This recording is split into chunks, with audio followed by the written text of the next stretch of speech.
Hey, there we go. Good morning, good afternoon, good evening, whatever time it might be where you are. Welcome back to the live stream. My name is Jeff Fritz, and today is August 30th, 2019, and we're going to write a little code today. Svava! What mischief? Oh, we're going to have some mischief today. I've got some things to share with you. I've got some things I want to show you. I've got my Philadelphia Fusion hat on. Today is the first day of the play-in tournament of the Overwatch League 2019 season, and my Philadelphia Fusion, the hard-charging esports pride of Philadelphia, Clinton. Oh my goodness, 1,000 bits. Holy crow, we're going to make a donation to Coder Dojo. Look at all the bits going flying by. 25 others got food fight emotes in chat. Thank you so much. I even got one too. Thank you very much. The hard-charging esports pride of Philadelphia, those Philadelphia Fusion, take on Shanghai Dragons tonight. Oh yeah, that's going to be tremendous to see. That's going to be we'll see how that takes off. I'm excited to see how that works. Because they've got a long road to the championship. They've got to go through Shanghai, then they have to go through, I think it's Chengdu. No, it's not Chengdu. I forget who the next opponent is. It's another. Philadelphia is the only American team in the play-in tournament, so we'll see how they do if they can get through to that next round. Shanghai's very tough, and I think Shanghai's only win this stage, the fourth stage, was against Philadelphia. So we shall see. This is Overwatch League. The folks that are playing Overwatch live right here on Twitch. Twitch.tv/Overwatch League. So, yeah. Oh, yeah. Check it out. Wearing the orange and black. And there's a thing for next season. You can buy Flyers tickets, and Philadelphia Flyers hockey tickets, and you can get Fusion tickets as one package. That's kind of cool to see the crossover there. Thank you for the follow, Rob Hen. I appreciate that. We're closing in on our follower goal. Look at that, 7475 over there. If we get to 8,000 in the next 2 weeks, and that's going to be really hard to do.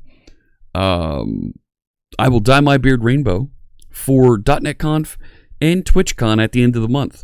We're right here at the end of the month. I think this is actually our last show together, our last stream together before September. Yeah. So we'll tally up, and whoever has the most bits here at the end of the month, of course, they'll get an opportunity to do a co-stream with me. I'll host you on stream. I've got a couple folks backed up here that we need to get scheduled. Oh my gosh! Oh my gosh! Time to secure my number one spot. Jake! Holy cannoli!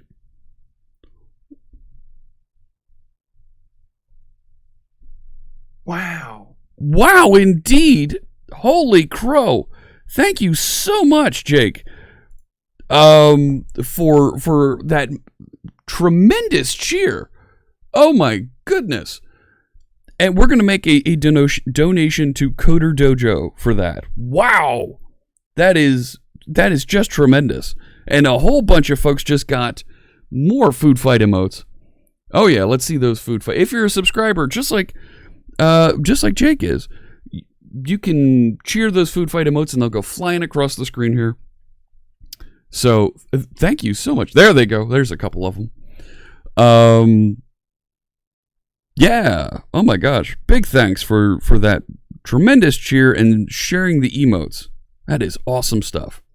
So, I don't know if you've noticed, but I've got a new closed captioning plugin that we installed last night. Some of the friends on Munition's stream, Munition. She plays Fortnite. She plays a bunch of other games, PUBG, and one of Anne's followers wrote a new plugin for OBS that does closed captioning, and it does it very, very accurately. From what I'm seeing in my initial test here, they look quite accurate, much more accurate than the previous ones we were using. So if you turn on the closed captioning here on the stream, you'll see, what looks like pretty good transcription of me talking. And it's not that mess that it was before. Terribly inaccurate the way that it was running. So let me show you. This is the plugin. It's open source. It's available for anybody that wants to use this. I want to make sure that other folks that are interested can get a hold of this, because I want to make sure that Twitch streams are accessible to folks who even can't hear what's going on. They want to be able to read and see understand what's happening. So want to make sure that that's happening out there. Speaking of being able to hear, why don't we get some music playing here in the background? I'll fire up the music to code by. And today, you know what? Let's play Orange. Here we go. Love playing Orange when it's time to celebrate my Philadelphia Fusion. This is music that gets you in the groove, gets you in the flow, so that whatever task you're working on, you can focus on, get hyper-focused, and you get in that state of flow, and everything else, all your other worries just kind of fade away. Really great stuff from our friend, Mr. Carl Franklin. Check it out, mtcb.pwop.com, or you can execute the music command in chat, and you'll get a link to it. 20 songs available for you out there. Each song is 25 minutes. Listen to the song. Take 5 minutes for yourself and grab a beverage, go for a walk, and then come back and focus for another 25 minutes. That's called the Pomodoro technique, and you'll be extremely productive with it listening to this music. Thank you so much, Carl. We appreciate you letting us listen to the music while we write some code together here on stream. Time to lurk a little, says Jake, while doing some flight sim. Nice. Best of luck to you there with your flight sim. And remember, Tuesday, we've got a special stream. Carl and Richard from .NET Rocks will be joining me here. We're going to stream the podcast recording live on channel. It's on our Tuesday schedule. If you check out the schedule just below, I should create an event for it so that you can bookmark and know exactly when it's coming up. So that's really cool. Before I take a look at any of the other comments there, I'm trying to think. There was something else. Thank you for the follow. Bike Shop Guru. Great to see you. Thanks for joining us here on the channel. Oh my gosh, Clinton. Wow. Another huge cheer. Thank you so much. Oh my gosh, Clinton. That is tremendous. Whoa. And we'll make another donation to Coder Dojo. Oh my goodness. That is phenomenal. Absolutely. Well, competition is to each their own, but yes, thank you very much for that cheer. And we will make that Coder Dojo donation. They're supporting folks that are training trainers, building facilities all over the world so that anybody can grow their technical career. UNT Walker, thanks for the follow. I thought you were a follower. Oh, my friend, I've seen you in the chat room. Thanks so much for clicking through the follow. Oh, all for a great cause. Absolutely. Absolutely. So there's a couple of comments, a couple of questions here in the chat room I want to make sure I get back to. Pat is asking about running the .NET CLI with IIS Express. So let me pin that so that we can talk about and show how you run your ASP.NET application with IIS. It's not that hard to do. There's a web config file that gets generated that calls out and will run it for you. So .NET CLI IIS Express so that you can host an ASP.NET Core application. That's not too bad to do.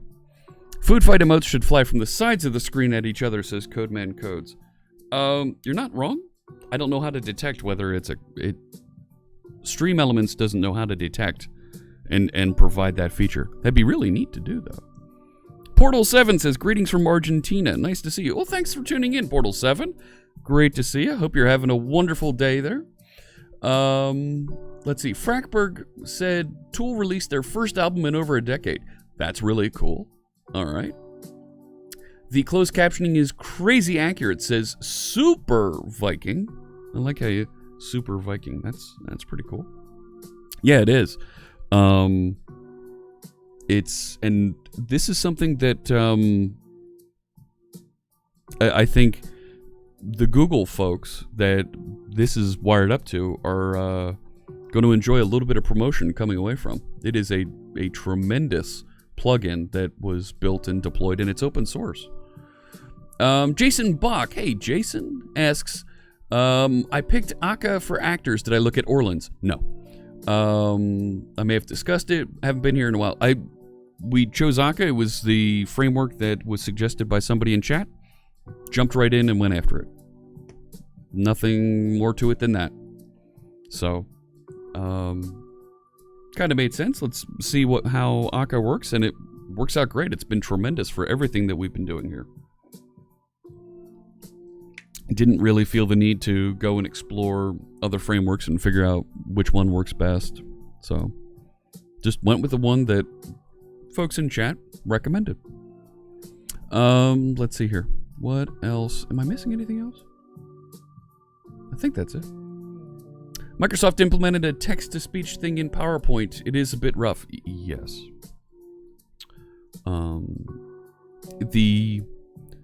the policy, the direction that I've seen, and I have no input or insight on this, has been that any text-to-speech features need to go through Azure and through Azure Cognitive Services.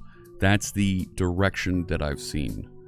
I don't know if that's completely accurate, but that's what I've seen. Otherwise, the stuff that's the text-to-speech that people are pulling out of Windows is not accurate.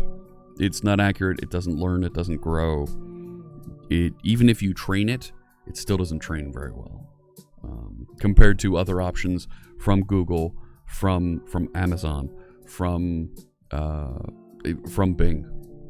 So, all right. So this question about the .NET CLI, let's answer this question. And I have a news. Let me read the news article second. I'll come back after we look at this. So if you're running an ASP.NET Core application and you want to host a .NET CLI, right, the .NET command line interface, you want to host your ASP.NET Core application through IIS Express, there's a button to do it from inside of Visual Studio that will generate an ASP.NET, a web config, a configuration file for IIS that triggers it appropriately. And you can use that then as kind of a template for how you configure and run the project. So if I go to, I think it'll do this if I say, no, if I say publish, I think it will do it. Right. No, IIS. Yeah, configure this. Sure. So I'm just going to create a profile for this. I'm not going to let it hang around, but do whatever. I'm going to put it down on the file system, and I'll put it, I don't know. That's a bad place. Oh my gosh, Clinton!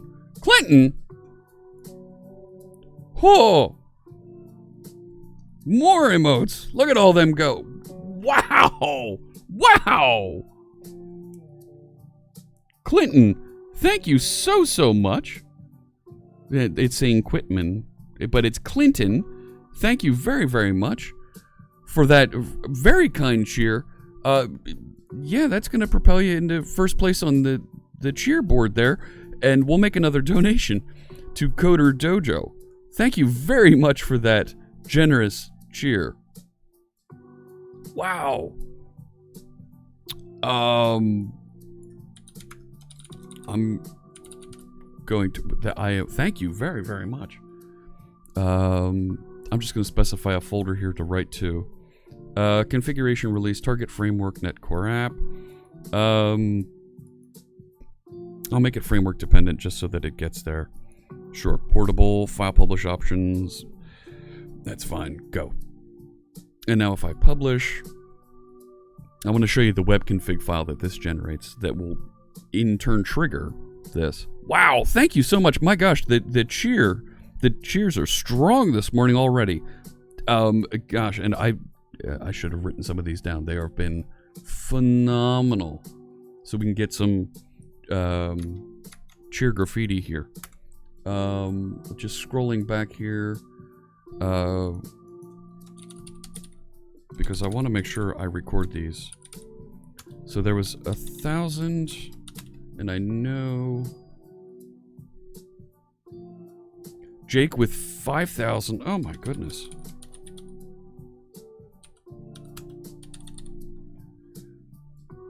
And scrolling. Clinton with 5,300. Was that a last one with 5? Oh my goodness. Thank you very much. I am speechless. I am speechless. Wow. Yes. Thank you very much for that, and I'll make sure that we get this into our cheer graffiti here when we get into the project. Wow. Thank you very much. That is very generous from all of our cheers, and we will be sure to support Coder Dojo this quarter. Whew. I'm a bit taken aback. And look at that. Sentiment is very, very high. If we get 23 more followers, I'll give away some stickers. You know what? You know what I'm going to do? TBD Gamer.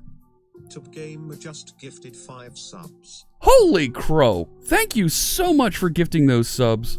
Yeah, check out the sub gift hype. TBD Gamer. And look at all the emotes. Look at them.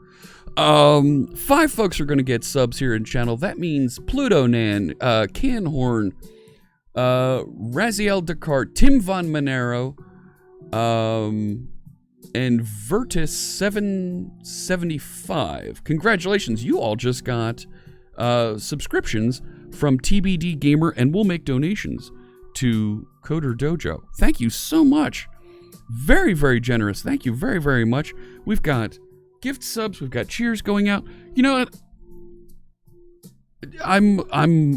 Let's give away some stickers while we're waiting for this to compile. You know what?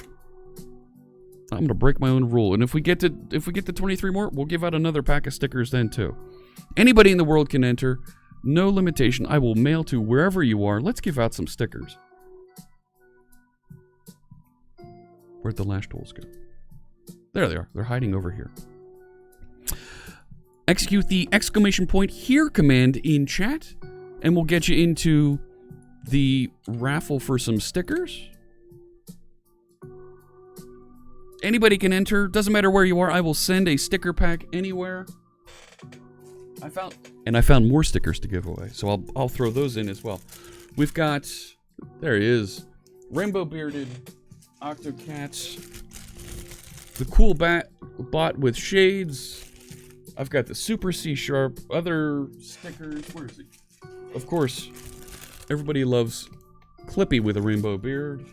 There we go.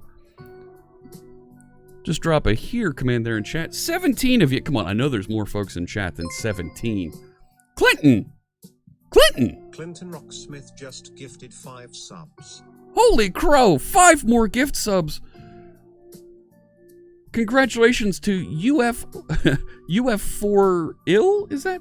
City, Charbonneau, Ed Charbonneau, Jason Bach, and Lost Interest Already.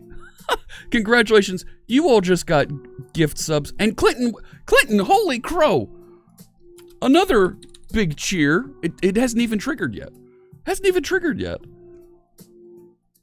I've lost control. Oh my goodness.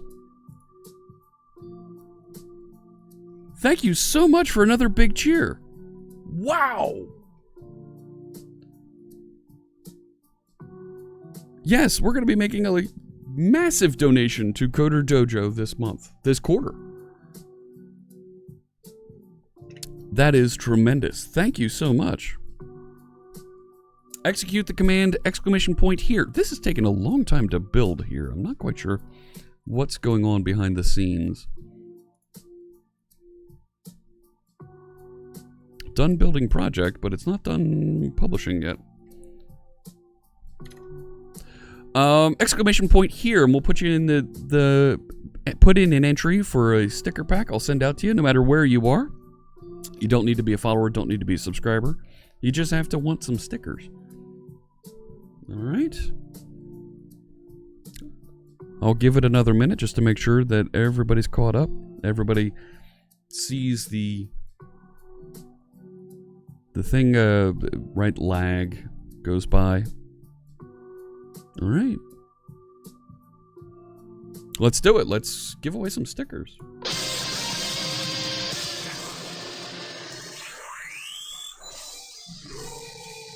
This is my favorite animation. I really enjoy it.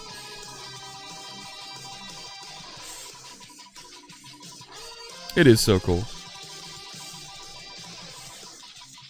Who are we going to send them to? Oh my gosh. Just followed today. UNT Walker. Congratulations. I'm going to drop you a whisper real quick.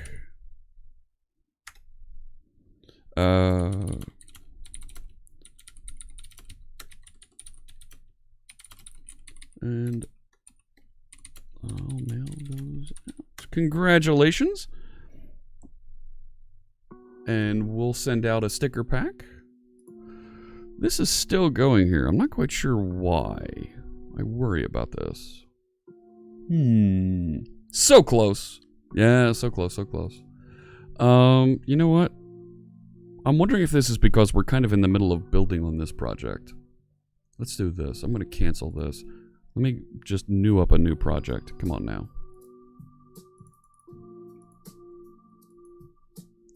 Is it going to even let me close the solution? It did.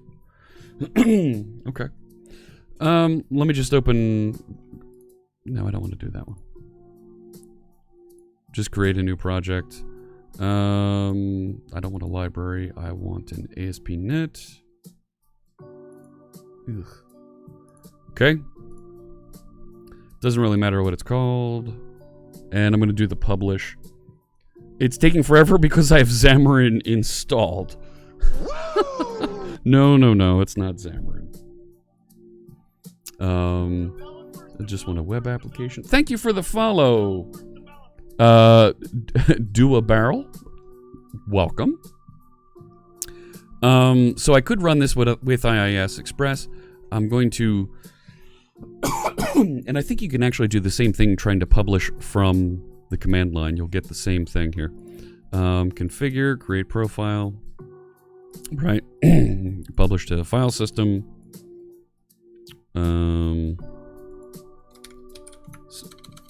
C dev test publish. Open that location. Next. Release mode, target framework, sure.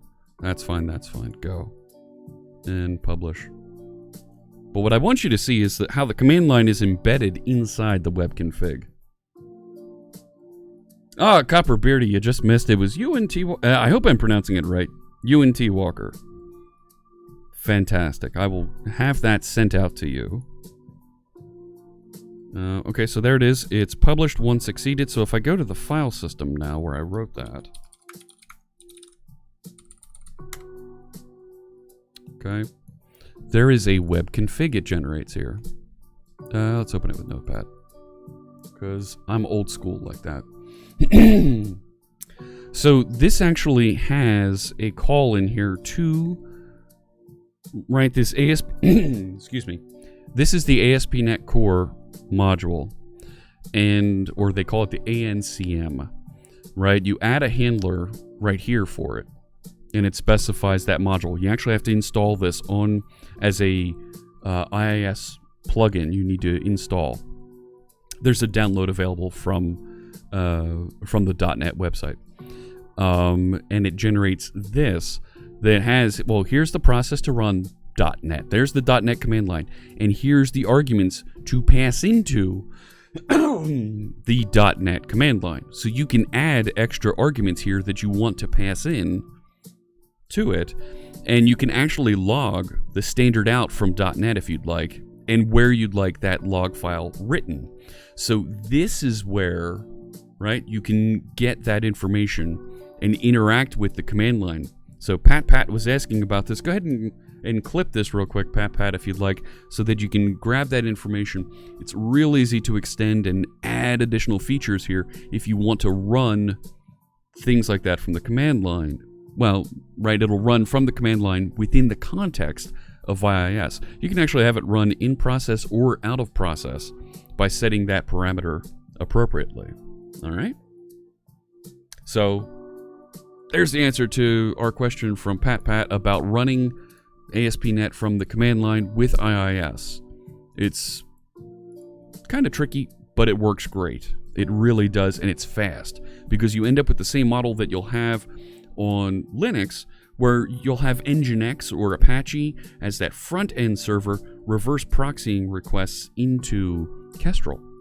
So it ends up being really, really fast, and you end up getting that caching, that enterprise scalability from the front-end web server.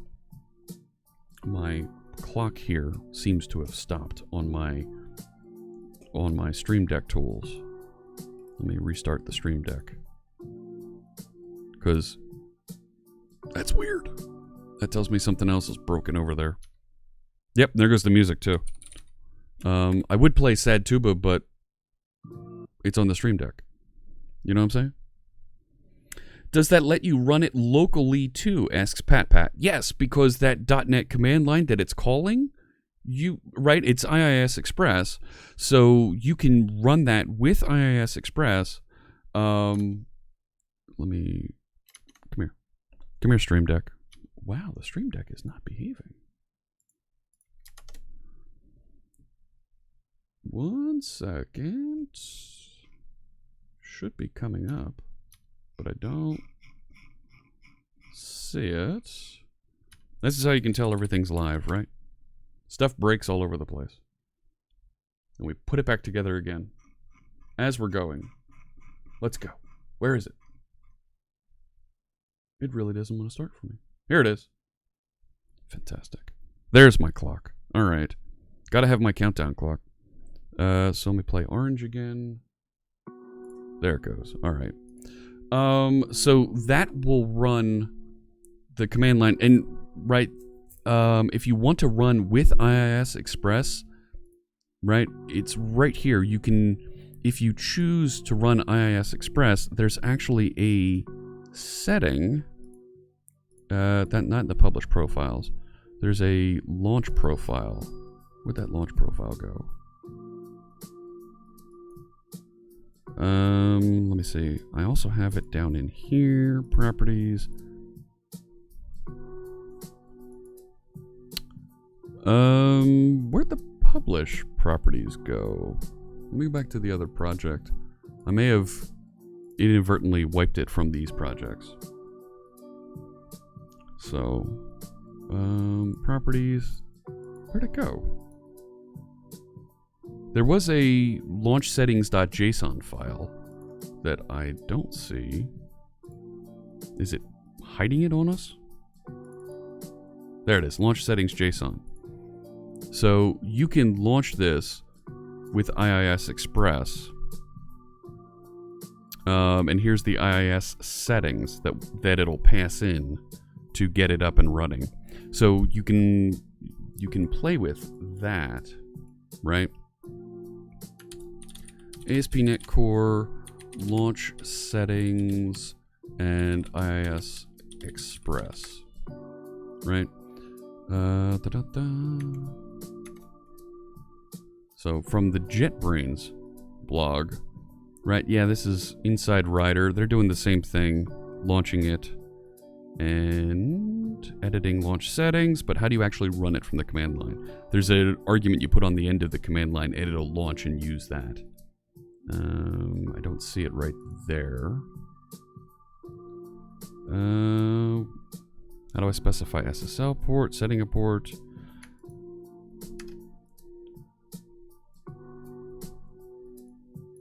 Where is it? Launch settings, right? So if you're running it with IIS Express, here we go. When an app is launched with .NET Run, launch settings JSON is read. Environment variable setting override the environment variables that you have configured. Right, shouldn't store secrets, use secret manager, blah, blah, blah. But how do you locally run with IIS Express? I mean, you do it from, right, it's right in Visual Studio is the short way to say go ahead and do it.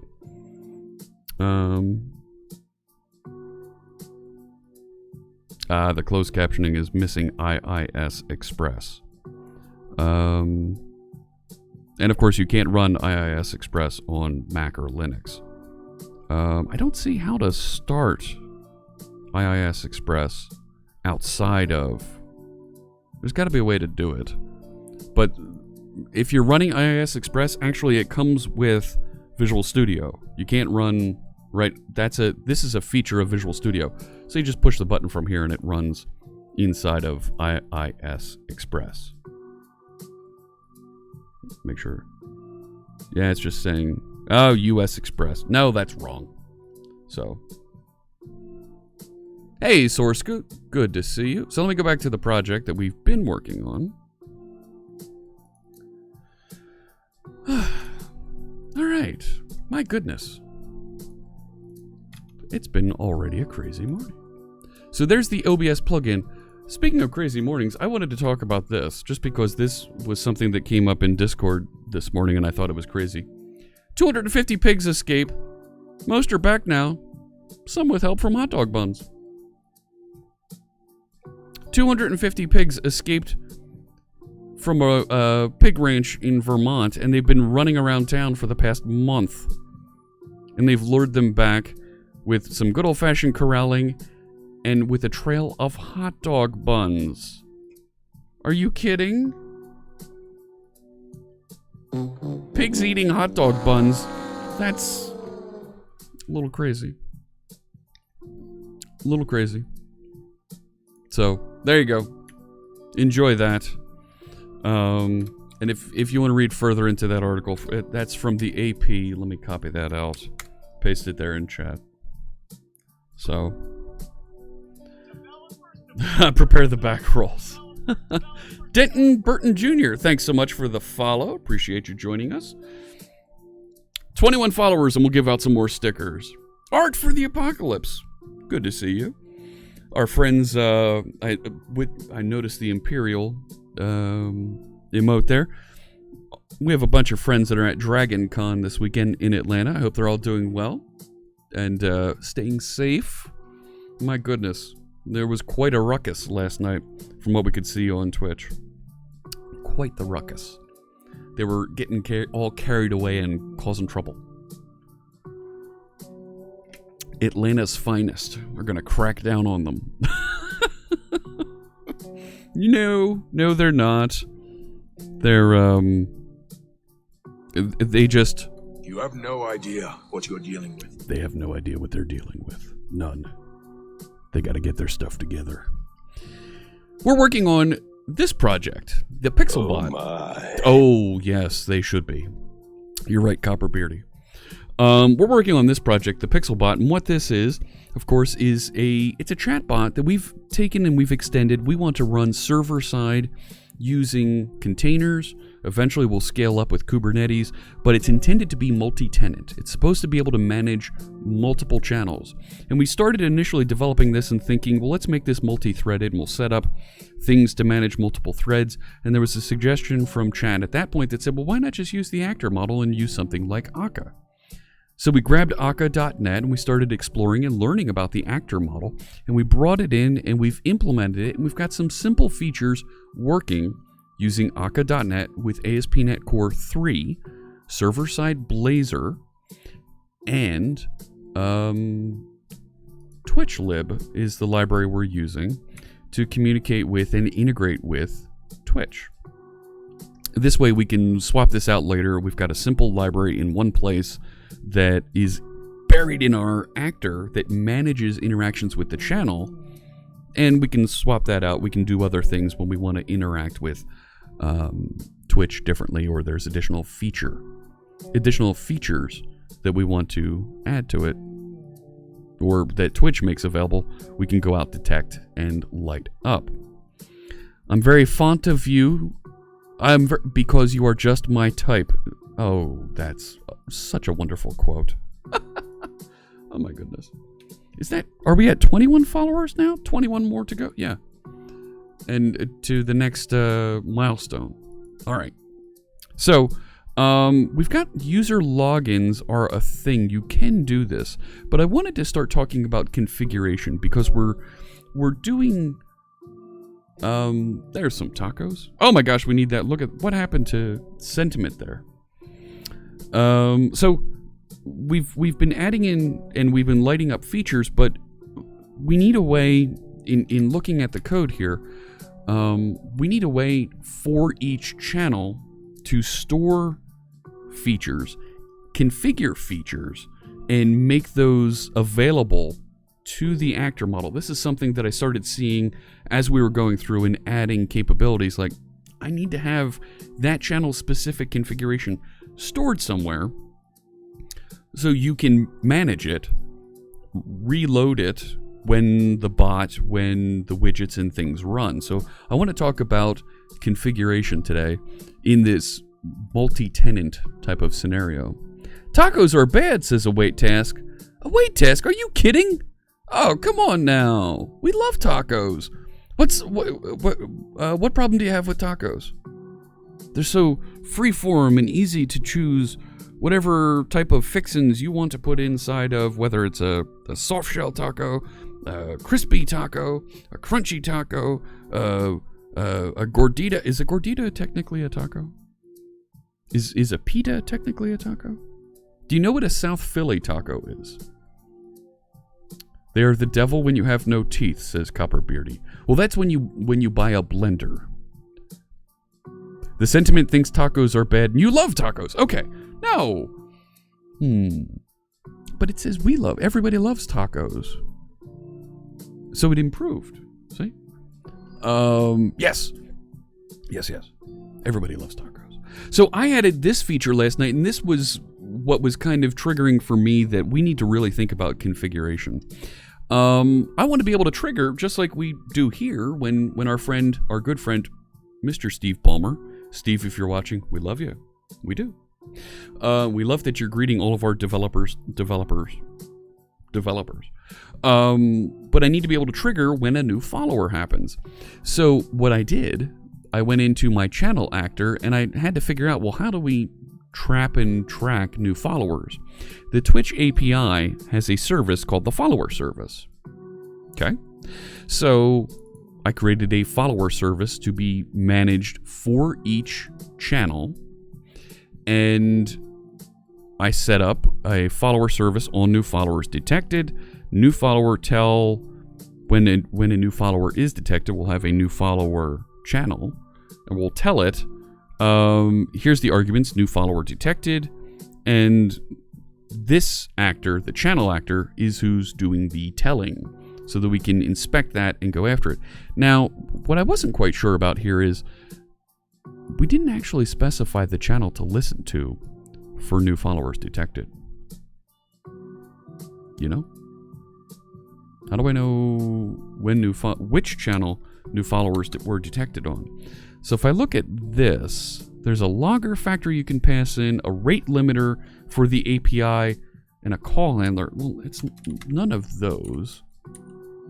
Is there a property here that we need to set? Analytics. Analytics? I don't know what that is. No. Channels. Channel feeds. Do I set? No, that's a get. Is that a set? No, that's a get also. So I don't have a way to set which channels to listen to, you know? So how do I know, right? These are all gets. How does it know when I create the API where to interact? And that's where one of the first things that I'm kind of confused about, right? So I create a follower service, check interval seconds, query count, but it doesn't say, right? Is there a property here? Channel data. That's a protected set, so I can't specify it. Right? Check interval. It doesn't give me a way to specify which channel to watch. So, right, this is one of these places where library authors, there's no documented there's no comment documentation to go with this that gives me a hint as to what the Twitch API can do. And when I click into it to look at the signature here with F12, these are all gets. I can't specify anything about how it's watching for followers. So I want to go back over here. I want to look at Twitch lib. Right? And I want to look at the follower service. See, and I don't see I don't see a little bit of documentation to help with that. How about the API? Right, so here's TwitchLib API, new Twitch API, API.settings, client ID access token. Okay, so that's how I specify who I am. So do I do API settings dot and start setting client ID? I mean, I don't have scopes that I'm at. accessing. So how do I know which channel it's watching? Hey there, Death Tombstone 666. Hello. We are working on, this is a multi-channel managing chatbot that uses the actor model. We're primarily learning how to use the actor model with C# using Akka.net. And we're trying to, for this little bit, we're trying to wire up a feature that will manage and alert when new followers join the channels that we're monitoring. So we're using TwitchLib is the library we're using here, and I'm trying to find a little bit of documentation so that I can define the API and set up what they call a follower service that'll notify me. It'll raise an event called on new followers detected when a new follower happens, because I need to notify you on a specific channel a new follower happened. So how do I know that? How do I figure that out, right? The API settings that are available here, this isn't clear to me, right? Defining scopes, I mean, is that where I'm defining my channel? Right, so do I add auth scopes, channel editor, read, stream? No, I don't think this is any of those. So, right, this is where I'm trying to figure out and understand how the library authors here, right, this is get subs to channel, get number of subs, right? So, let me go back up here. Right, the way that this is done, it specifies the client ID and access token there, right? So that's my credentials for navigating around, and I have those available to me. I can set those, right? They are right there.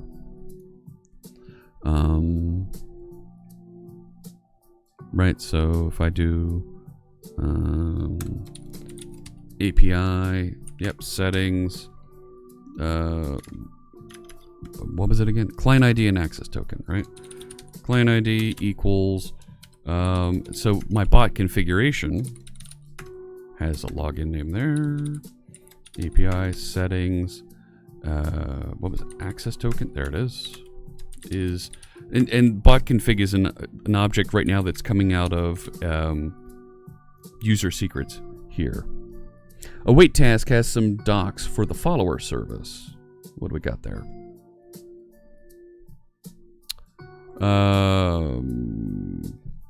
Is this a self-signed certificate? Expired certificate. Fine. So, set channels by ID. That is that a method on there? On follower service?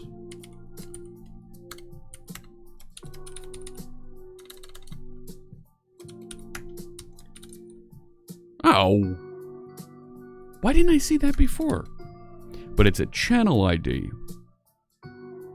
which is not the same as C# Fritz, right? Set channels by name, is that there also? No. I don't see set channel by name. Right, and I still have to, after this, I need to follower service, start service. And, yeah. Right, there's also a dispose method here. Here we go. Need to clean up. Stop service. But, right, there is no set channel by channel. Yes, you can post links, of course. Yes. The links are inspected and the bot will report what those links are. Thank you for the follow. Thank you for the follow, Donkey. Yes, client ID is not login name. And you do have to get set channels by name is there in the source, but when was that added? It might not be in the same version that I have here. It was added last year.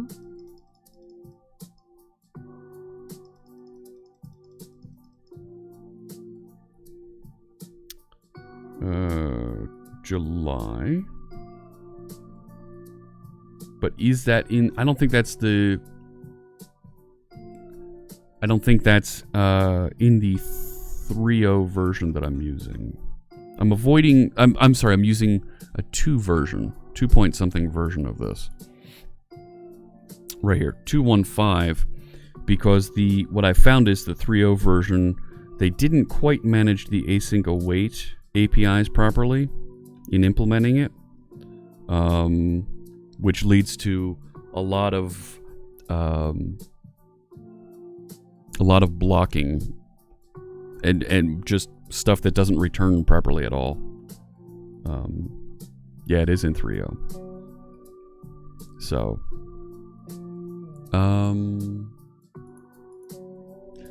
I right that the latest version of this is of the Twitch lib is it 3.01?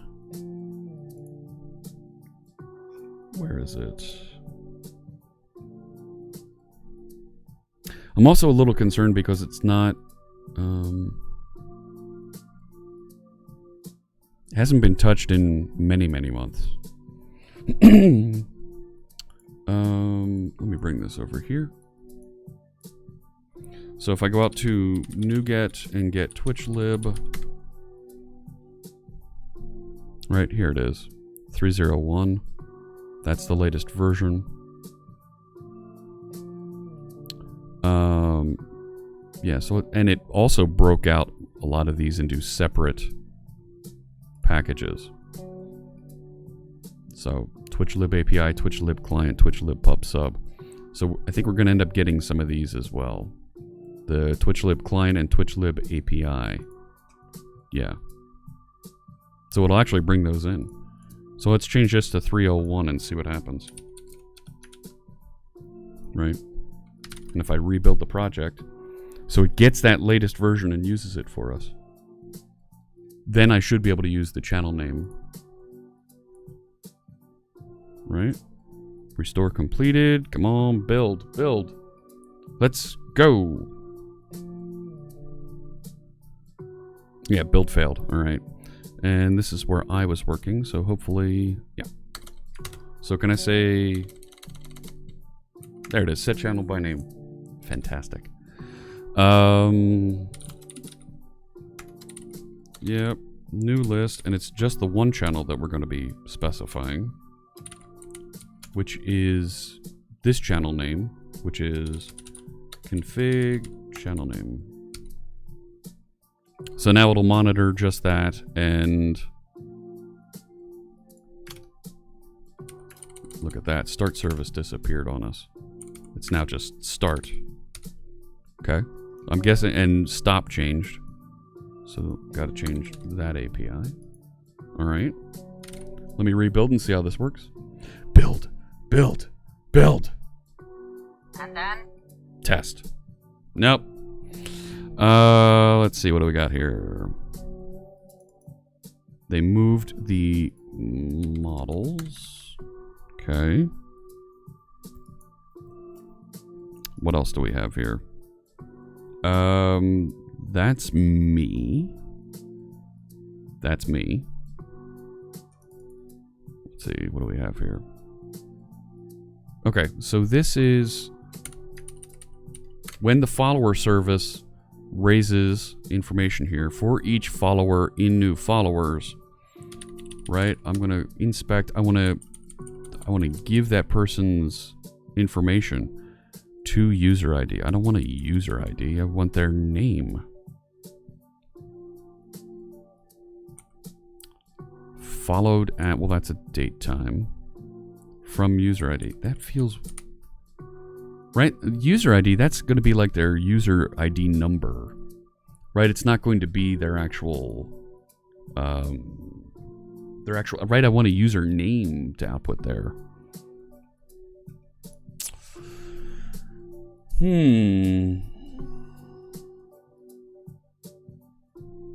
That doesn't make sense to me, you know? Developers thank you for the follow. Appreciate you joining us. Not quite sure. Right, I would have to translate this. Right? So is there like a user service or something that will allow me to translate from here, from the API? And it doesn't have a list. There's no...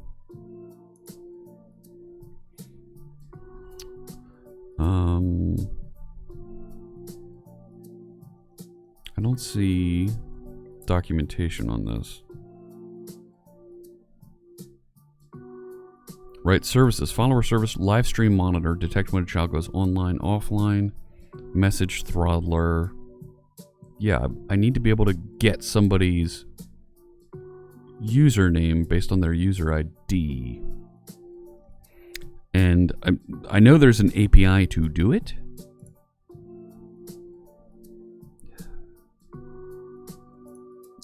How about over here? Is it in this one? I want to get somebody's username. Right? Client models. So do I go through the client? Yuh.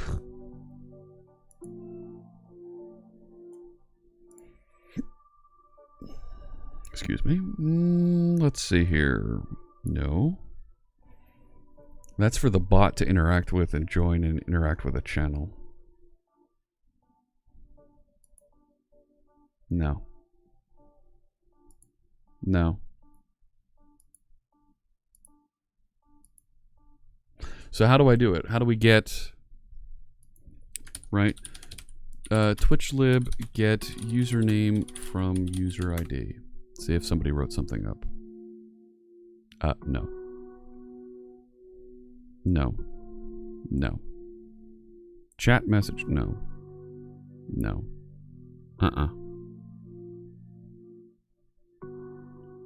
Right?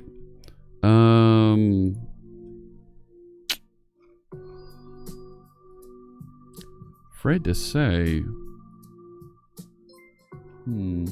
Frank! Oh my gosh, Frank! Thanks so much for the raid. Welcome, raiders. My name is Jeff Fritz, and we're writing a little bit of code today to interact with Twitch and run many chatbots and manage those using the actor model and Akka.net. But what I'm running into here is the API that we're using. I'm running into a little bit of documentation issue here. Thank you for the follow. Appreciate you joining us. Not quite sure how to pronounce that, so I will pass on that. Right, if I've got the user ID here, how do I convert that into a username? This is the challenge that I'm running into right now, raiders. Are these really the questions that I was called here to answer? No, this should be easy to look up and find. And I can't find it. Now, there's a comment here. Go unknown v5 users get user by user ID async. It's probably on the API. Let me go back to that. That was channel actor. Where are we? Up in here. And I also think that the follower service, this might even be able to be set up as its own standalone actor, maybe. So, hello, nice to meet you there. Is that Polish? I'm not sure. GSE Polish? Welcome. I don't... Right, if I go API Helix... Is there users here? Users. Get users async with a list of IDs. Okay, so if I do that with a list of IDs, right? I don't know what that's going to look like. Right, so just to spitball here. Result dot, I'll put an await on that. Result.users, and it's a collection of user objects. All right, so let's look at the first one. There's their display name.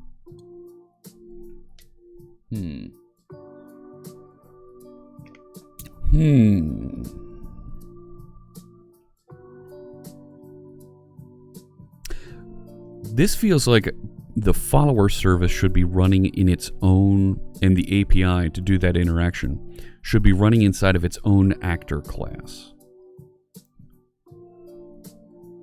That way we just add to the follower service the channels to watch. Right? Can I just add to that? And then? Well, it shouldn't be too bad, right? Yeah, I can just add to it. So if I stand it up as its own actor, hang on, we'll send requests over it. Oh, this one started. Go track the follows, and have it send those messages back that there was a new follower. Handle it here. Process and pass it off appropriately. Forward it along. I think that'll work. What do you think, chat room? Does that make sense? Because I've started to add too many responsibilities to this actor. And once I get it moved over there, we'll go through and start building out some configuration for how we interact with it. So let me add a follower service actor. Follower service actor. Yes.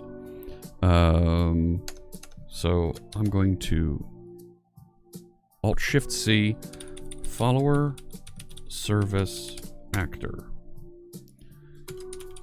This is a receive actor. Okay. And it's going to start with, well, it needs to receive the bot configuration, right? So that channel configuration that's being passed in the constructor here, right? Where'd it go? Right, bot configuration. Oh, actually, I'm pulling it there. Fantastic. It's static. It's easy for me to access. So I can have public, what did I call it? Bot configuration. Sure. Equals startup dot bot configuration. Now the bot configuration, just so you know, right, this is how we log in and access things as a chatbot. We have a login and a password. Sometimes you'll see it as client ID access token. It's a login and password, right? So,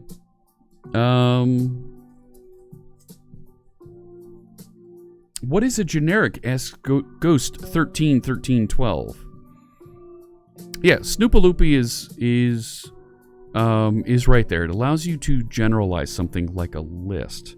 So, right, if we have a var, right, if we call this ghosts list, right, and it's a new list, and you see it's got those angle brackets, it's something generic. It's a list of something, right? But we can make it a list of strings, right? And that means that when we interact with that list and we say add an item, it knows that only strings are allowed into this list, right? Foo.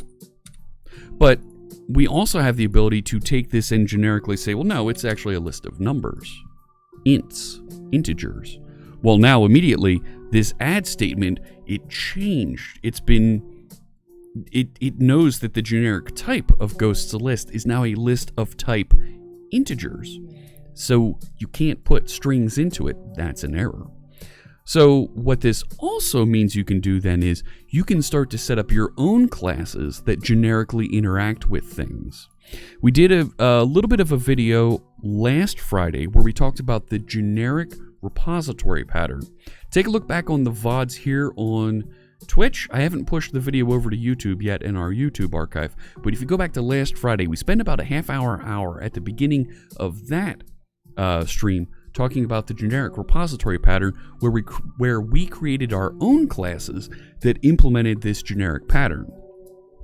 You're right, is that Tensai C. You end up being able to create your own objects that will generically interact and do something. So you can have your own things that'll generically behave. So it's a good question. It's an interesting and different feature that .NET, C#, VB have, and it's made its way into other programming languages. So does that answer your question, Ghost? Let me know. And if not, I can dig in a little bit further there. But I encourage you to check out that video from last week. Really good questions around it, and I even shared a gist that shows the source code for that as well. Yes, you can change that int to an object. Good point there, right?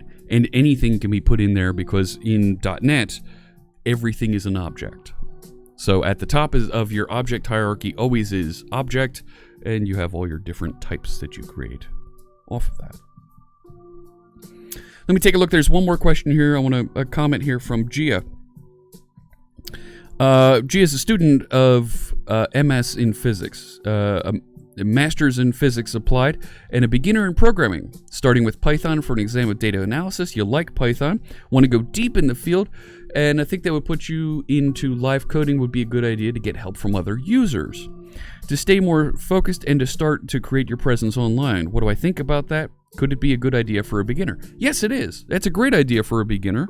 Our friend Atomic J on the Live Coders team, she was doing that when she was learning JavaScript. She was doing the month of code JavaScript exercises live on Twitch and walking through and learning them and having people tune in and offer suggestions and help her grow and move in that direction.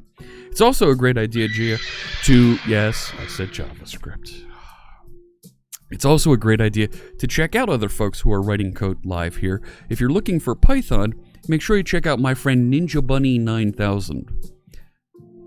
Trust me, Ninja Bunny 9000. She's writing code typically with Python in the evenings Pacific time.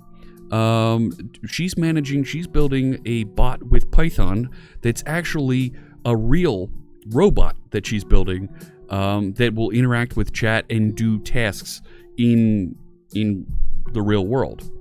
So you can check out her stream. There's tons of other folks that are live coding. If you want to start your own stream, that's great. We have a catalog of 66 other live coders on the Live Coders team. Click that Live Coders link just below the stream, and you can find out more about all of those folks. So, great. I'm glad that answered your question, Ghost. It is really fun what Ninja Bunny's working on. And it's always fun to call somebody Ninja Bunny. Just the vision of a bunny that's lethal. Can take your head off. Be careful. It's alive! It'll scare the pants off you. So, best of luck to you, Gia. And please stop by, hang out. We're going to be we'll get to Python here on stream. It'll be a thing. I find working with generics one of the most satisfying things in C#, says Await Task. Very cool. Yeah. It's one of those innovative things that makes your life easier. So in our receive actor here for setting up the follower service, right, I want to configure that API, right? I feel like I want to grab everything out of the channel actor that I was doing here for the API and the follower service. I'm going to grab this, I think, and move that over. I don't have these anymore. Go away. That's not a thing. And I don't have this. And when I stop, I don't have this. Okay. Let me go back over here. Nope. This one. So, configure follower service. And we'll create that method. And I'll paste in. So we have this, but we need to make these objects. So I'm going to create that field. I'm going to create this service as a field. There they are. This is bot configuration. And I don't have the channel. That's okay. This we're going to set on our own. So that'll configure the service. Right? And what I'll do is I'm going to override. The actors themselves have these events that you can listen for when an actor is getting ready to start and when it's getting ready to stop. So when it's starting, right? I'm going to tell it follower service start, right? There we go. And I'll also, because I want to be a good citizen. After this is done stopping, we should tell it follower service stop. Okay. So now the service itself will start and stop appropriately. But I also now need to be able to receive the message to track followers for a channel. So let's create what that message looks like. We put all of the messages we pass around in here, in this messages group down here in the core project, so that these are really easy for us to manage. They're .NET standard. I don't really need a lot of information about these that's specific to a .NET platform, and I want to be able to create these messages and send them from other places eventually, you know. So let's create a new class. This will be track followers, right? Track new followers, right? And this will be public. It should be serializable. Good. We'll create a constructor with the channel name to follow. And I'll create an initialize property. Yep. There we go. Done. And I'll move this into its own file so it's easier to manage. So now up here under, not there, follower service actor, what I'll do is I'll now configure a receive for track new followers.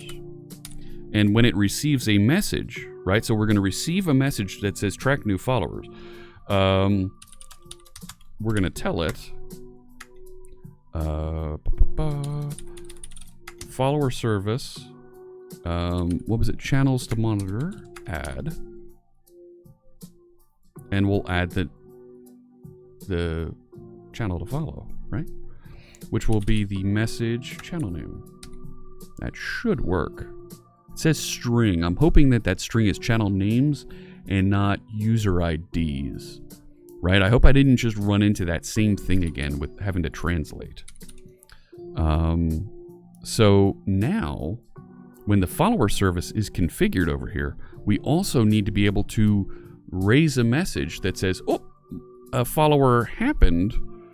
Tell the channel that is tell the channel actor that is managing that channel where to go. Right? Tell it, oh, you've got a new follower, and let it figure out what it wants to do with it. So, hey Zaflu, welcome. Code SQ, what am I working at? I'm gonna punch this in here. We are adding follower tracking to our distributed chatbot that uses Akka.net. There we go. Come on, put that project in there. It doesn't like the Akka. I'll put it like that. There we go. So we've configured where we've added an actor object that's going to manage the interactions with tracking the followers here. I need to figure out exactly where I need to notify when a new follower happens. So I have the follower service here. Right, I want to wire up an event here, right, on new followers detected. And I'll just put it over here. Sure. Well, that feels bad. No. Get rid of that. Object sender, and oh, look at that. Get rid of that, and I'll control period so that we can get a nice using statement in here and make our code look better. That's better. That's better. So now we want to tell the appropriate channel actor, hey, you've got a new follower. And right, so if we say e.channel, I'm hoping that's the channel name and not the channel ID. So, any chance for a stream to teach how to read other processes' memory with C#? Reading other processes' memory is, right, that's a violation. That's, right, analyzing and reading somebody else's process. You need administrative access to do that type of thing. That's a little bit of a security risk. So I think I'm going to take a pass on that. A GameBot, our friend, Dev Chatter has been working on that. And he's been doing some really neat things where he's been working with manipulating the memory in Final Fantasy VII. So I would suggest that you take a look at that, and that's borderline security issue there. So yeah.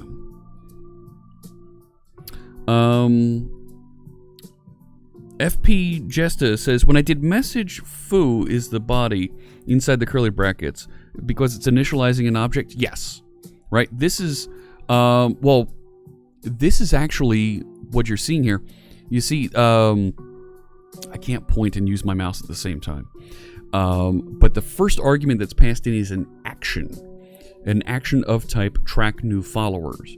So an action in C# is a delegate, right? It's a pointer to a method, and we can we can use this fat arrow syntax to say that action is of generic type track new followers. So that's the argument being passed into our action. So I'm generically saying we'll take the track new followers object and put that in this variable that we'll call MSG. So MSG message, because it's a message I'm receiving, such that this is the method that we want it to call. Follower service channels to monitor, add message. Here's I'm interacting with it, dot channel name. So what I've done is I've created a function right here for it to interact with. Now, to be fair, right, and I could be a little bit clearer, certainly, I can do this and say, right, I can create a thing here, add channel to track, right? If I define that, Visual Studio will help me create a method where I can put, right, that same thing here. And if I rename this to message, right? So this is just a pointer to a method. I can put the method over here, or I can put the method in line there. It's up to you how you want to use it. It's all a matter of style. And you know what, FP Jesta, so that it is a little bit clearer, and make sure folks understand, I'm going to use this syntax. I'm going to leave that the way it is, so that it's clear that track new followers fires the add channel to track method, which we can see right here. I think that makes it a little clearer here for folks that aren't familiar with the syntax. Thank you for asking that question. Points to you, sir. I'm assuming, sir. I'm sorry. Points to you. Don't want to assume anyone. Ecomath says, why does G Fuel come in such interesting colors? It does, right? So I'm drinking, this is snow cone I'm drinking today. See, it's blue, so the green screen's messing with it. So this is snow cone, this is, it's blue. I've also been drinking, this is, they call it battle juice, but it's pineapple. Will it focus? You gonna focus there for me? Battle juice. You can't, it's very hard to read from that camera. So, a green apple, and that's green, So, Portal 7. It looks black and... Oh, it's a black bottle. It's a black cup. So you can't see through it. I do have a clear cup that you can see through, and that plays even more havoc with the green screen. So you're welcome. You're welcome for that explanation. Portal 7 asks, can I briefly introduce Akka.net? Sure. Give me 1 second here, and I'll be happy to explain. Yeah, this is... For those of you that do partake in G Fuel, this is the Miami Nights shaker, the first Miami Nights shaker. The new one has a green lid. I got one of the first ones that has a pink lid. My other one, I have one that has a Twitch logo on the side. My Philly one that was midnight green, the top cracked, and I would need to use a different top with it. I have a clear one, Twitch one. I have the dock on the tall boy one. So yeah, I've got a couple of them that they've sent me, but not a G Fuel's not a sponsor. This is not an ad. I'm just a fan of their product. I hope to talk to them at TwitchCon and see what we can do there to bring them into the family here, as it were. All right. So absolutely, I'll talk briefly about Akka.net in just a minute. Await task says, although the curly braces are not to create a new object like in JavaScript, it's just to encapsulate the action. Doing follower service channels to monitor ad would be the same thing. Yes, the curly braces are used to set off a block level object, and they're optional. I like to do it because it makes it clearer and easier to spot where those block level things are, and if I add additional lines to it, they're still within that same context, and I won't accidentally put them outside the context because it only picks up the first line if you don't. Thank you for the follow, Wolf Rock. Welcome. Robert Tables says Coors Light is not a sponsor of his channel, and he's working on it. More power to you, my friend. Good to see you. All right. The Phillies always crack. Oh, late in games, they're always, just like that bell. Let me finish wiring this up here, and I'll just highlight what Akka is real quick. My channel actor is over here, and I should be able to... Right, I know my channel actor lives inside of channel manager actor. There's a path to these. And... Right, I'm trying to remember how we build the path to it. Because I need to be able to find the appropriate channel actor. You know? And I... So I know that... Right, if I say this dot... No, I don't want a this dot. Base dot. I want to notify appropriately. Right, I don't know. I need to find the appropriate person to tell, hey, you've got a new follower on the appropriate channel. And I'm blanking on how to do this now. It's not going to be sender, because I'm not being sent this. It's being triggered. Can I do forward? No. I want to tell someone. Well, I don't want to tell myself this. No, I don't memorize every method available for my framework. Ugh. Let me go to the documentation. Let's go to the Akka documentation, right? Which is at, I think it's getAkka.net. There it is, right? Read the documentation. Because I want to... There we go. Right, you tell messages to various other actors inside of the framework. All right, so let me back up while I'm looking for this. Let me explain what the actor model is and what Akka does. So Akka is a framework that helps implement the actor model. The actor model is a way for you to componentize and put various pieces of your application, your service, into isolated classes and then compose them appropriately as they need to collaborate together in order to deliver capabilities. So what you end up with is this hierarchical structure where you have objects that manage collections of other objects, and eventually you want this object to give a message to another object over here. Hey, you need to go do something. I've received a request for something to happen. I've done my processing. Now you over here, you need to go process it.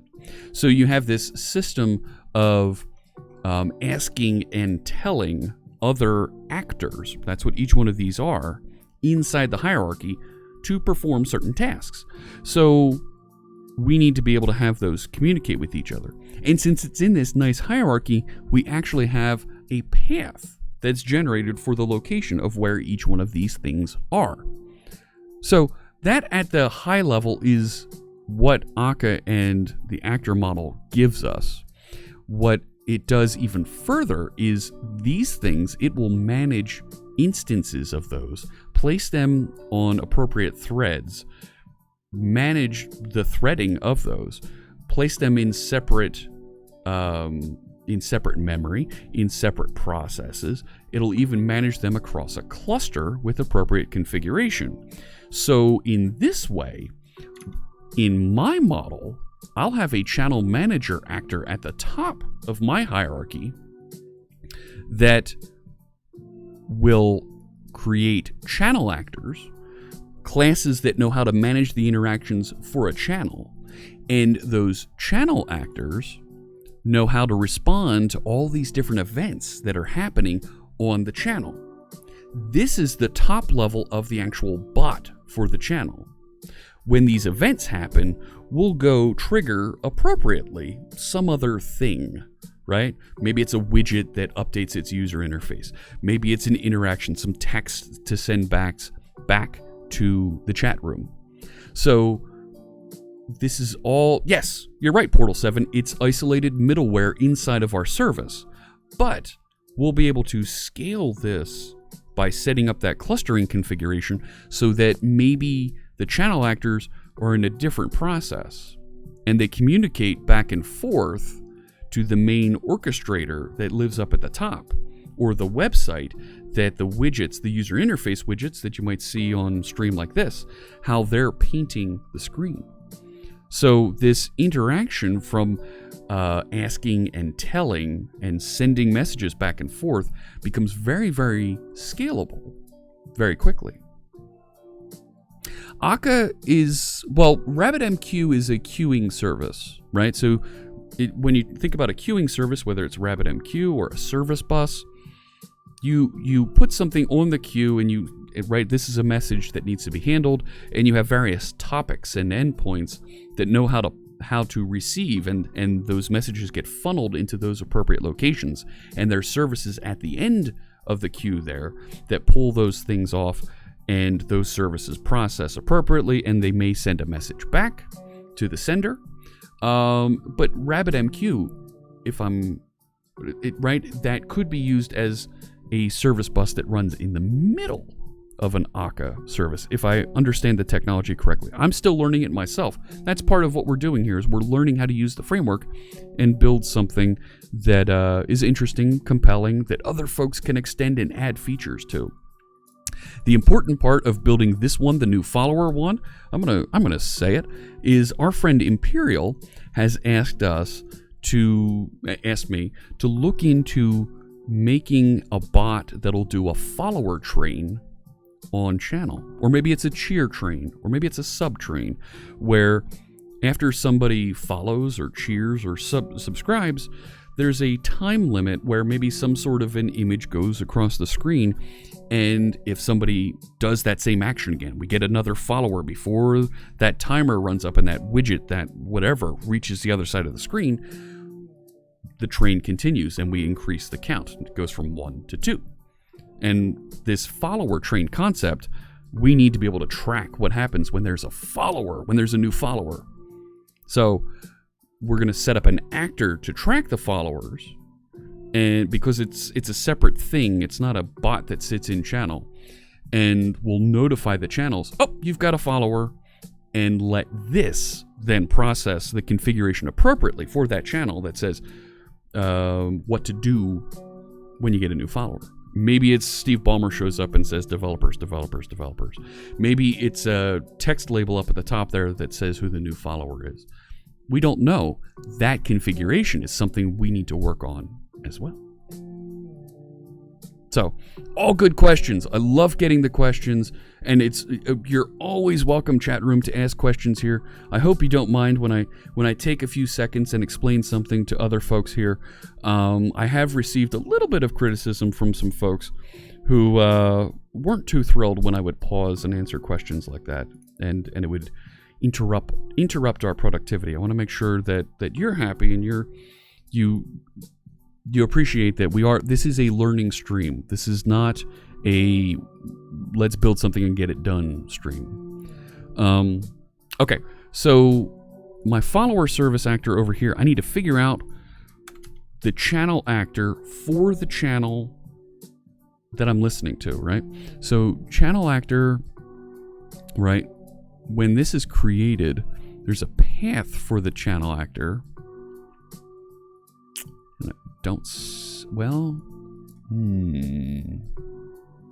That feels weird.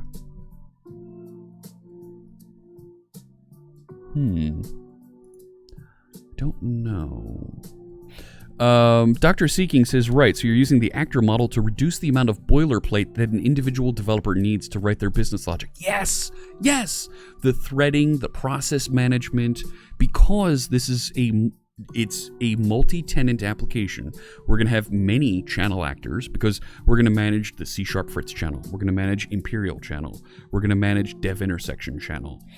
All of those channels are going to be managed initially in the same process, probably different threads, but we'll let Akka manage all of that process modeling for us. So great point there, Dr. Seeking. I'm going to finish reading some chat here before I come back and dig back into the pathing here. Snoopaloopy says, there's no bad question. Appreciate taking the time to answer as many questions as possible. Well, thank you, Snoopaloopy. I appreciate that. That's very kind of you. What happened with the cheers? Yes, Carrie. Clinton stopped by, and we had some cheers. I need to put those cheers here. You know what? Let me do that now, since Carrie kind of pointed that out. I'll put them into our follower service actor here, right up top here.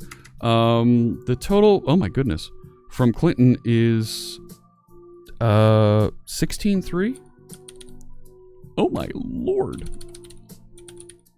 Thank you very much, Clinton. And today's the 30th. And we got another 5,000 from Fixter Jake. Thank you very, very much for that. And I appreciate the reminder, Carrie, that I needed to get some of that cheer graffiti in there. Eladric says, oh my gosh. Fritz says, I love you so much. Teaching you a lot of English and C#. I don't really speak English well. I'm American. The more you know. Thank you so much, Eladrix. I appreciate that. And I do like to joke that my English isn't the best because, like many Americans, we butcher the Queen's language. And I think some of our UK friends will agree with you on that. Oh my goodness. All right, let me get back into this now. So our follower service actor. So this,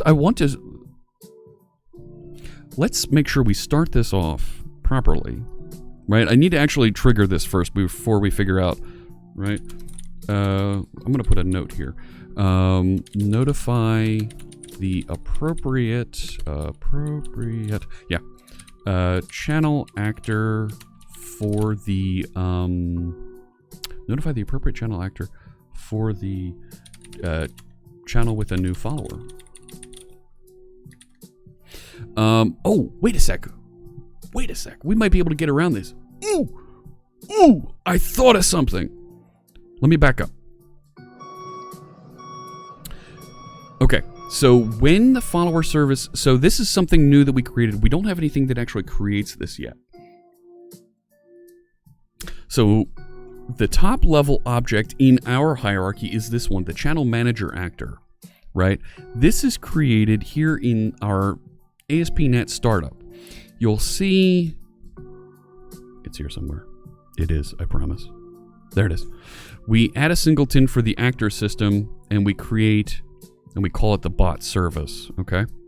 We add a singleton for the channel manager actor, and we pass it in so that we kick off, that's the top of that hierarchy, right? Remember the hierarchy I was showing you over here, right? The top of it is our channel manager actor, and we have channel managers underneath of this. Maybe, channel actors underneath of this. So what I'm saying is, right, we have hanging over here our follower service, which means, yes. Do you see where I'm going? English, you know speak it? No, I don't. Await task. I am terrible. I am terrible at English. I am apologizing now. I gave a keynote in Germany about a year ago, and I apologized off the get-go. Even though my name is Fritz, I don't speak German well. I know just enough not to cause an international problem, and I don't speak English well either. But I think people can understand me. I think. All right. So when our channel manager is created, right, it'll receive... oh, this is the static to create the object, right? So here's the constructor for it. It receives a message...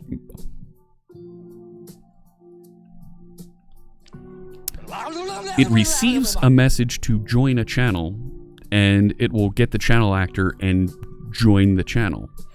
And we can also receive a message to report the current channels, and it will tell the channel actors, hey, go get that collection of channel actors and give me a list of who all you are. Need to figure out this later. But what I think I need to do from here, this is where I need to hang the follower service. Know what I mean? I think so, chat room. So, and now I'm looking at this constructor and thinking there's too much stuff going on in here. You know what? Let's create it as another method here. Create follower actor. Yeah. Right. Just so it's isolated, it's over here. Follower actor equals yeah. Right. Create follower service actor. So this will create the properties for it. Oh no. I've gone too far. Hang on. How do I create an actor? Make sure we get this right. Context actor of. That's what I'm thinking. No. Wait. Context actor of follower service actor. Right? And that'll give me an actor ref. It's not a follower service actor. It's an actor of that specific context. You don't actually want to be coupled to the implementation of that class. This is one of these principles of the actor model. You don't want to be coupled to that implementation. You just want to be coupled to the fact that it can receive messages. The implementation of that actor, what it does, the methods it has, you as another actor don't really care about. You're just telling it, there's a thing here you need to know about. So I've created that, but what I can do, right, is I can, right, so that's been created. When I can tell it something and tell it that it's in the context of me. Thank you for the follow, T-Wonder. Welcome. Very clear to understand me, says Portal7, a Spanish speaker. Can we talk for a minute here? I am always very impressed by how well Other folks that don't speak English as a first language are capable, are able to understand and manage two languages, whether it's their native language, it's Spanish, it's German, it's Italian, and also speak English and know English enough to program. I am always impressed by that. Very, more power to you folks that don't speak English and have a career writing code in English. Always impressed with that. Huge ups to all of you out there that don't speak English first and can keep up with some motor mouth like me when I'm yapping like this. So, all right. So I've got the follower actor created. So that service is hanging out there and it's available, right? Where'd it go? Where's my follower actor? Where is it? It's here somewhere. There it is. Okay, it is up at the top. Okay. So that's hanging out there. So now I have the follower actor. It's created and it's doing its thing. So what I can do is I can receive, right? I think I can kind of cheat here because I know, right? I know what my parent is, right? So I know that if I say base dot, can I say parent? Self dot, not path. I want the parent. Where can I get there's a way to get the parent. Parent. That's an actor path. I just want to get, is there a get parent? How do I get the parent?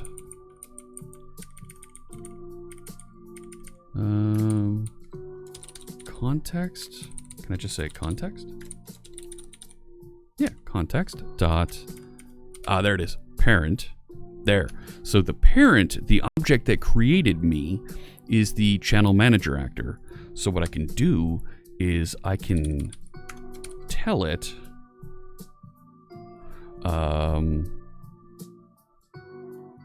that there was a new follower detected args. Right? I can just reuse this type. Right? So I can just,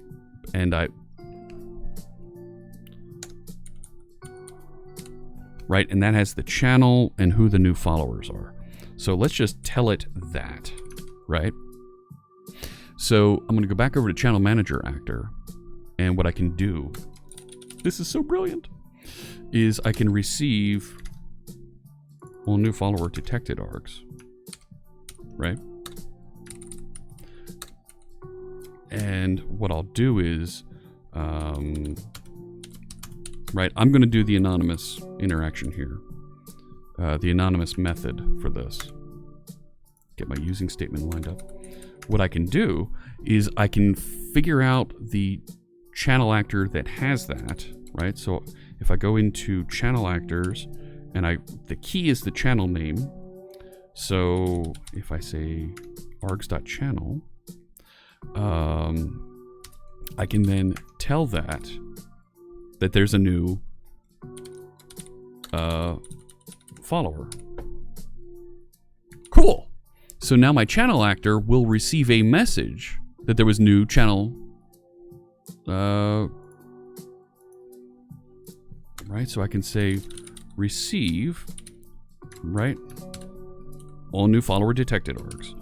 And I'm going to make that args, and I'm going to say, did I have a method down here for it? Oh, no. I can actually forward it along to the new follower object that's being managed by this, right? So I can just do that. So I have a new follower object that I'm already managing in here, so I just do this. I need to get my using statement, and that should work. Huh? What do you think? So, right, that kind of loops around, right? Follow me here for a second. So, channel manager actor manages the follower service actor. when the follower service actor has a new follower detected, it will take that collection of arguments, tell the parent, the channel manager actor, hey, you got one of these. And what this is going to do is just reach it down into the channel actor, the appropriate one for the channel specified, and say, you got a new channel actor. And this one's going to say, oh, well, I'm going to pass that on to my new follower manager for this channel. And the new follower actor right now, when it receives new follower args, all I'm going to do is notify some feature that's tracking new followers and say, oh, there was a new follower. I should also grab the log and log a message in the log that says a new follower on this channel was detected.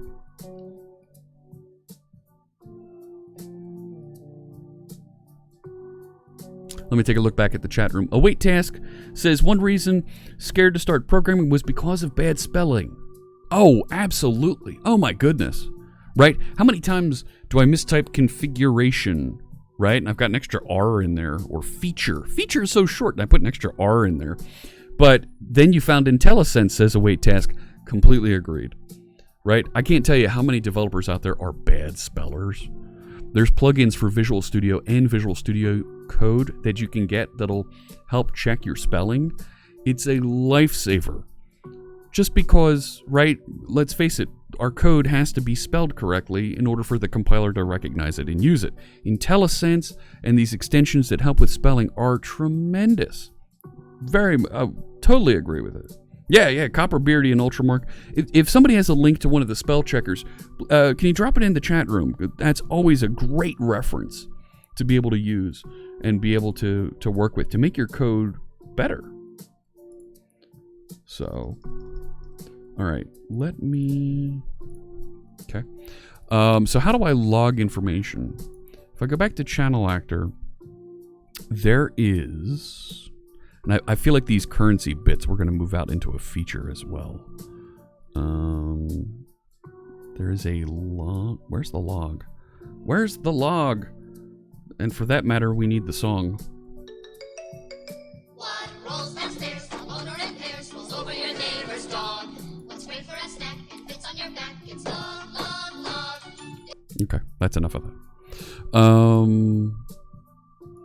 I think it's new message actor and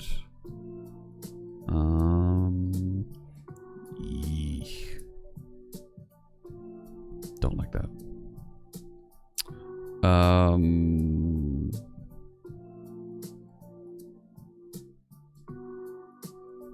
Wow.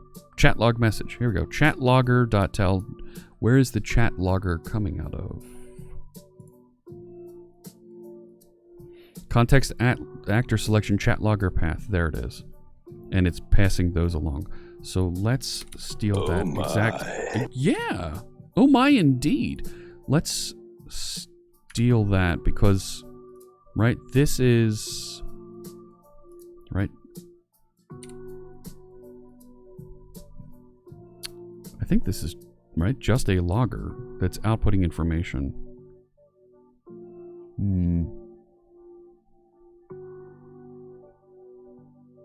Yeah, logger hub. Okay. I'm going to need to fix that.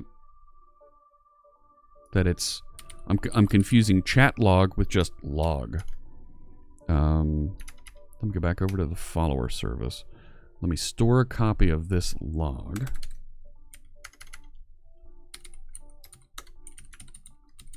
So this is going to find the log. I'm going to create a read-only property for that. So we have access to it. When I get a new follower detected, I want to tell it a message to log there.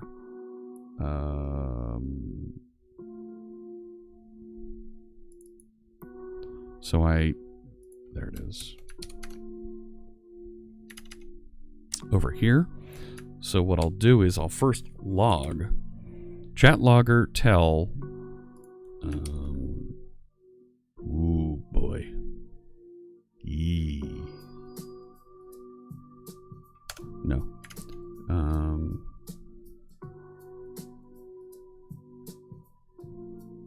What MSG I think is a namespace alias that I put in there. Yeah, there it is. So I'll recreate that just to make life easier. Cool.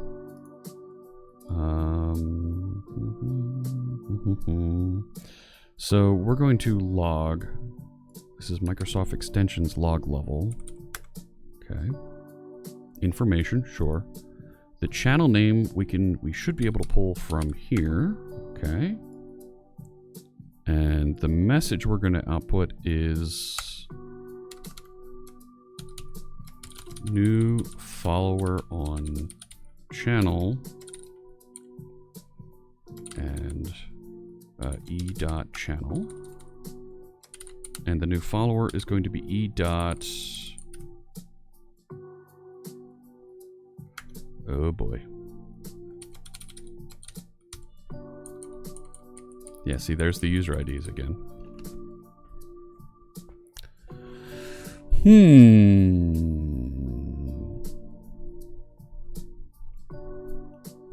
Carrie dances in the song every time I play the log song. You know why it's so great? It's because Everything is awesome. everything is awesome. TBD Gamer says, I like that actors give you the ability to compose the workflow. What I'm concerned by is how you visualize the spaghetti you could create. Yeah, that's tricky. With the sends and receives everywhere, very good point. Classes for messages instead of something like strings does make it easier to find references. Yes. The programming language that shall not be named. You're of course referring to... Aren't you? See, I don't even have to say it now. We just know what it is. I'm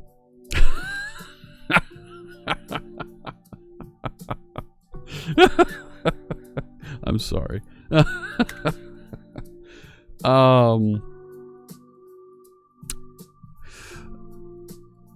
Thinking out loud. We need to do a for each on this, so that we can output those followers appropriately. But we also need to be able to convert those user IDs to user names. So I think I'm going to create a private method for that. Convert user ID to user name, string user ID. Right, and we saw API Helix users. Get users async, right? Passed in a list of logins. Well, I just want to pass in a new list. And with that one user ID. So that will return a collection of, a user response. But this is a task. So response equals await that, because it's going to run asynchronously. And we're going to return response users, and there shall be only one. Display name. Now, why didn't it like that? Don't tell me you're going to give me that. Configure await. Ugh. Okay.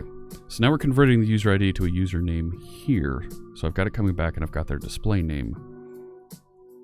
Do I make this a collection of string of user IDs here and return a collection of usernames?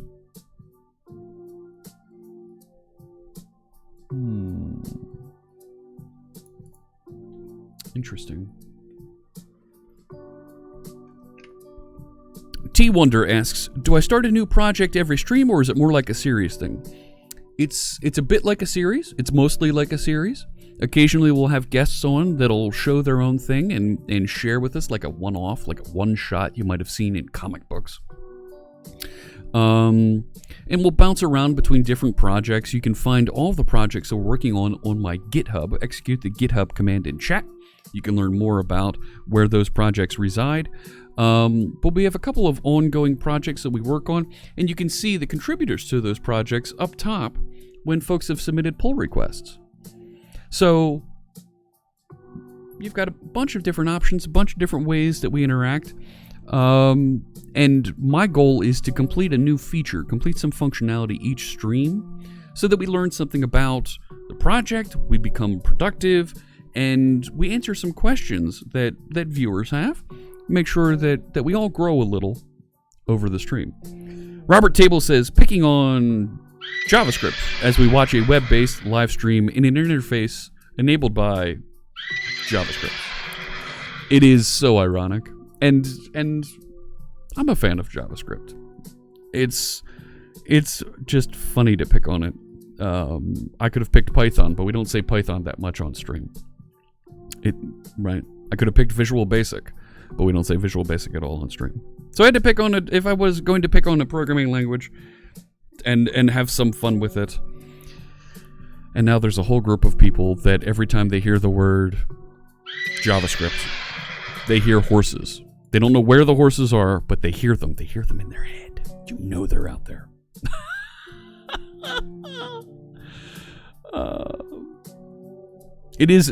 Robert Tables makes a very good point. We work on a lot of projects that span many, many streams. It is a good way to see the various phases.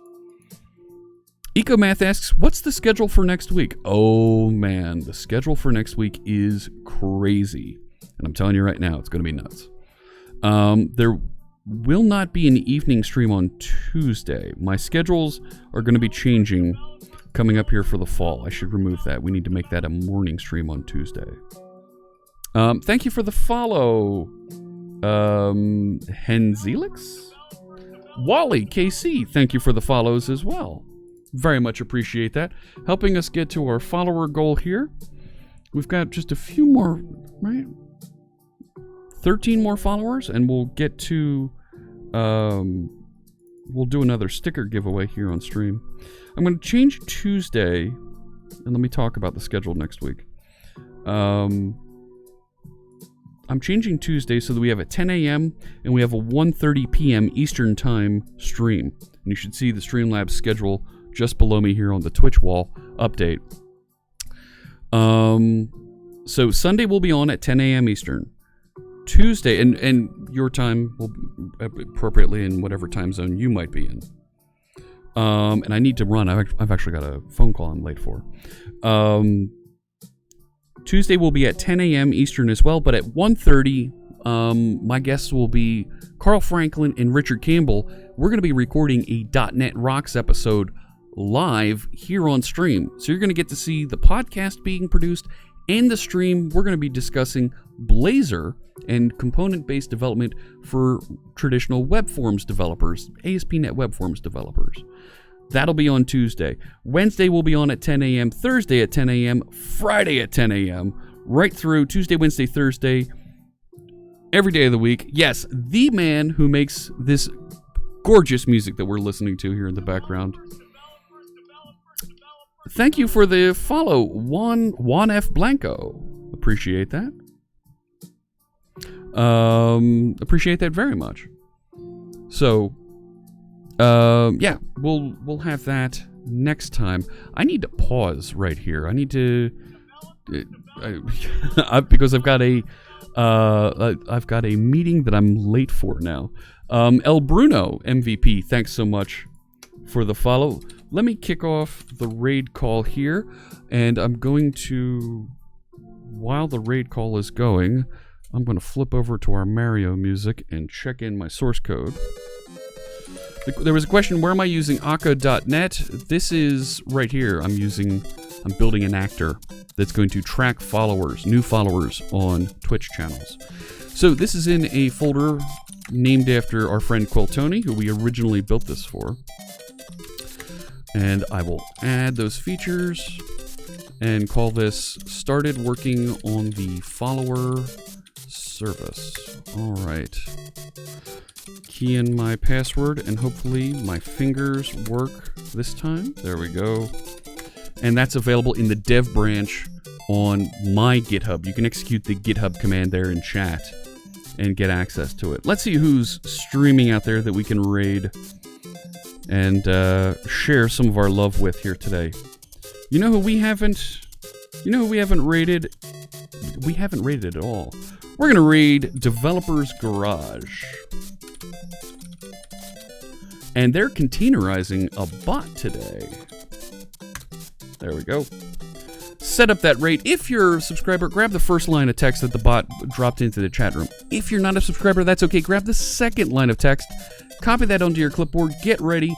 When we get over to the Developers Garage channel, we're going to announce our presence and welcome them with all 80-some folks that are currently watching. Thanks so much for watching, everybody. I will be back on Sunday, and we'll continue working on our bot. We'll continue talking about the actor model. Thanks so much, everybody, for joining us, and I will see you then. All right? Take care. Have a good one.